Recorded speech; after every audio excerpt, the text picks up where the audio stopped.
Welcome to Verbal Big Radio, where we give you a verbal image of life, and we are everyday people. This is the June 19th edition. I have a different take on June 19th. We'll start off in 1555 when John Hardy Hawkins on his slave ship called Jesus transported the first slaves to the Americas. 310 years later, 1865, Emancipation Proclamation. Now, let's say that from 1555 to 1865, and then 2 years after that is when Texas got its independence, or its freedom, released its slaves. You had over 310 years of chattel slavery, and the actual, because slavery wasn't the physical part in which they showed was brutal, but pain affects the mind. Not only did they affect the mind with pain, then they purposely miseducated and denied education and was fed lies for 310 years. So you're telling me that with a magic pen on some magic paper, all of a sudden you were free that next day? That's impossible, because you have damage that has to be repaired. Not to only mention they went into the Night Riders, the Black Codes, Jim Crow, all of the institutions that deny blacks equal rights, to fight the myth that blacks were 3/5 of a human being. And now you're free to do what? Because the situation that you were left in, not being debriefed and prepared for society, is what is causing all of the racism that persists to this very date. Meaning that job discrimination, housing discrimination, police brutality, injustice, the stereotyping. How is that freedom? The goal is to learn, study Esteban Mustafa Zamora, who discovered a black man, Moor, Muslim, discovered New Mexico and Arizona. Start understanding constitutional rights. Start understanding business. Start understanding the proper way to have a mate. I mean, it's so many things that we're not taught. In order to be 100% freedom, knowledge and education comes with that freedom. Physically, you can say, okay, you free. Okay, well, what do I do now? How do I provide jobs for myself? If you handcuff me with education and skills, or you created unions to block me out of jobs, then what is that? How is that? How would that equate to freedom? We celebrate June 19th, that Texas received this freedom 2 years after everyone else. But did everyone else actually receive true freedom? Yeah, on paper it looks good. It's like on a sports team. On paper, a team might look like they should win the whole Super Bowl, but when you actually get in the game and find out that it's not so, it's a lot of pieces to the puzzle that's missing that has to be corrected.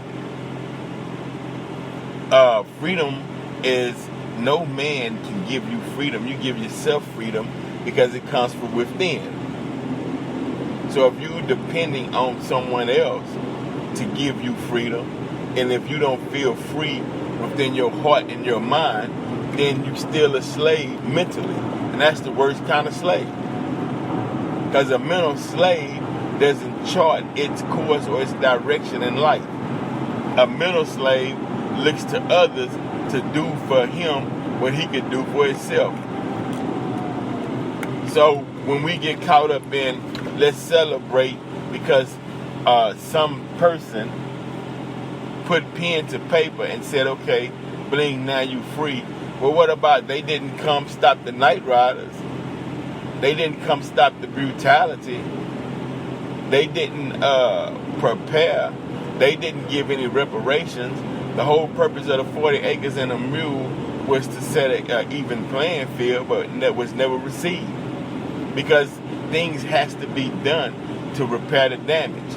You can't just say you're free with words, but you don't have any action to back up those words or that document.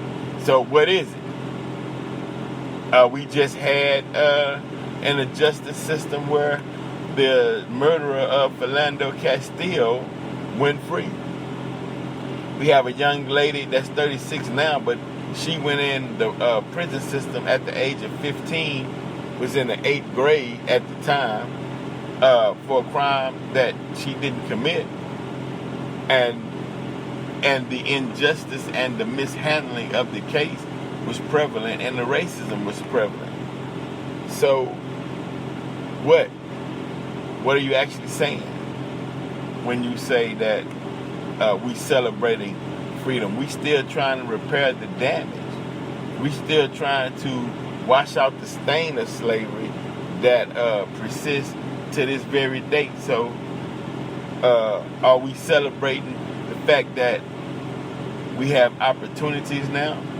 And I can understand that because there's knowledge in libraries on the internet. You can Google things to know, and then you act out on that knowledge, and then you become free. You free yourself.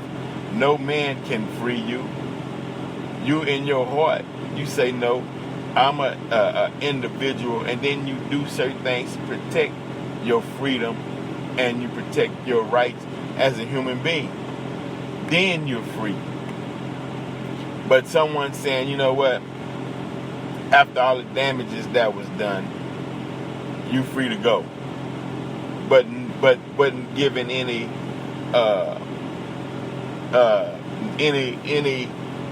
provisions or any monetary gain or any hand up to repair the damage that was done by an institution of slavery and racism. So what are we actually saying? You know, we have parades, and after the parade, we still march for justice against injustice. So the goal and the key is knowledge. Get knowledge of self, knowledge of who you are. Learn your ancestors, learn your history. Learn who you were pre-slavery. Learn all the accomplishments that you've been given to this planet since you were the original man and woman of the planet. And that's my take on June 19th, Juneteenth celebration. When there's work to be done, I'm not trying to put a damper. I'm just saying that get busy in the actual work of freeing yourself mentally. Free your mind, and the rest will follow. Verbal Pick Radio, we out.